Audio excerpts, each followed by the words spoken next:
মাহমুদ বাংলাদেশের সমাজতান্ত্রিক দল বাসদের 4 আসনের মনোনীত পদপ্রার্থী। আজকে রিটার্নিং অফিসার কাছ থেকে আমাদের দলীয় যে প্রতীক, আমরা সে প্রতীক বরাদ্দ পেয়েছি।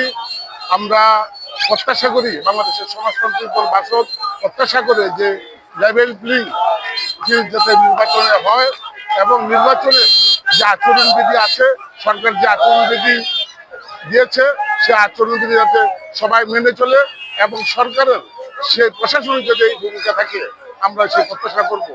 এবং 24শে আগস্ট যে গণঅভ্যুত্থান হয়েছিল, মানুষের যে আকাঙ্ক্ষা নির্বাচন একটা উৎসবমুখর পরিবেশের মধ্যে গড়ে উঠবে, সেই জিনিসটা যাতে এই 12 ফেব্রুয়ারির মধ্যে দিয়ে সেটা ঘটে আমরা সেই প্রত্যাশা করব এবং প্রশাসনিকতে সেই ভূমিকা পালন করে সেই প্রত্যাশা রেখে আমি আমার কথা শেষ করলাম।